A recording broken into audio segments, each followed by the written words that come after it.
the National Action Network, and of course host of MSNBC Politics Nation. Mrs. Garner, first of all, my condolences. Thank you. Your husband is now the face of bias in our law enforcement. How do you feel about that? I feel that he was murdered unjustly. I don't even feel like it's a black and white thing, honestly. You know, in my opinion, I really don't feel like it's a black and white thing. I feel like it's just something that he continued to do, and the police knew. You know, they knew. It wasn't like it was a shock. They knew. You know, they knew him by name. They harassed us. They said things to us.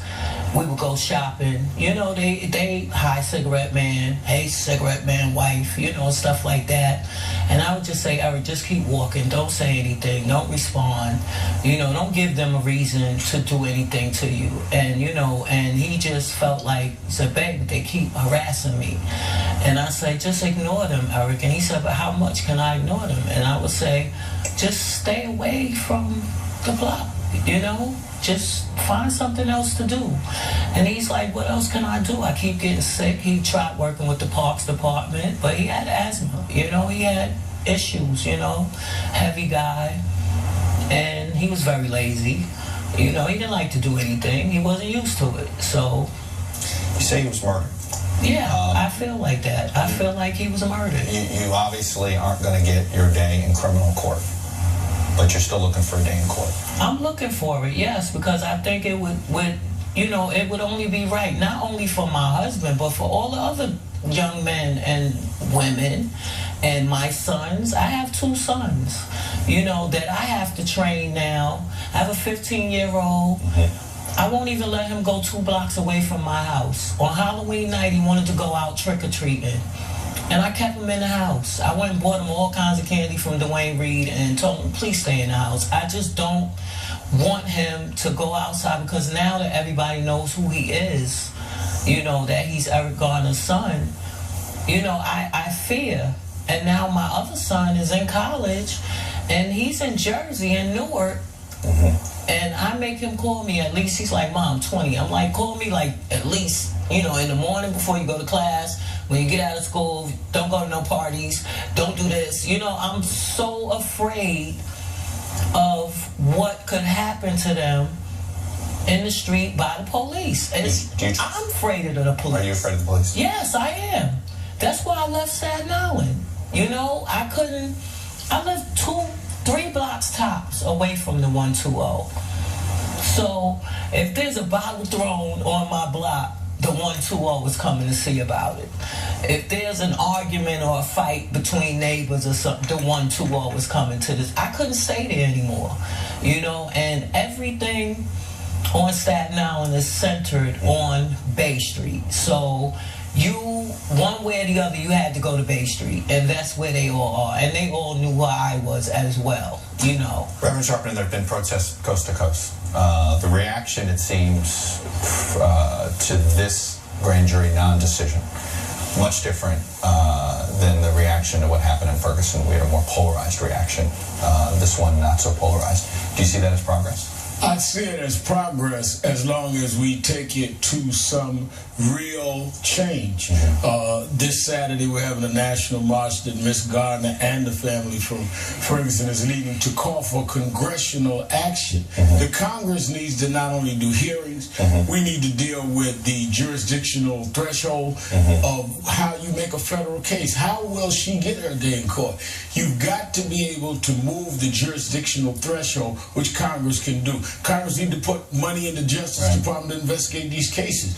We've got to go bring protests to where it goes into legislation. Otherwise, we'll be back here again. Which is why I know you're trying to set up a big protest for this coming Saturday. I want to get you to react to something that Patrick Lynch, the Patrolmen's Benevolent Association president in New York, said on Thursday. Here's what he said.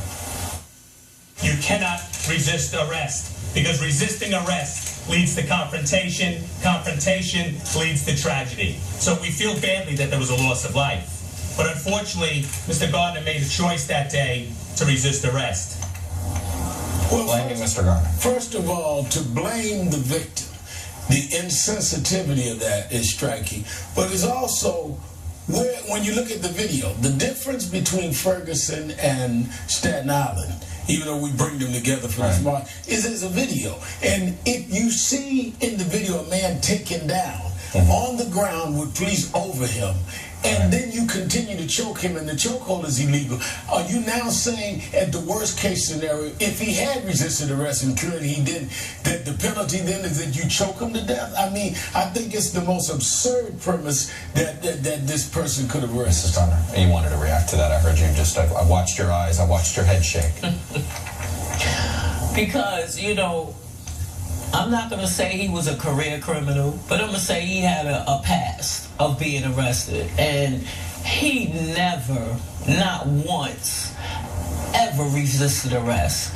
He's done a little bit of time, and he's accepted his time when the judge handed it to him. Babe, I'll be home. They gave him 2.5. Right. You know, so a person, as far as my history in New York City, I've seen a lot of people with resist arrest. I've seen people pulled out guns on cops and live.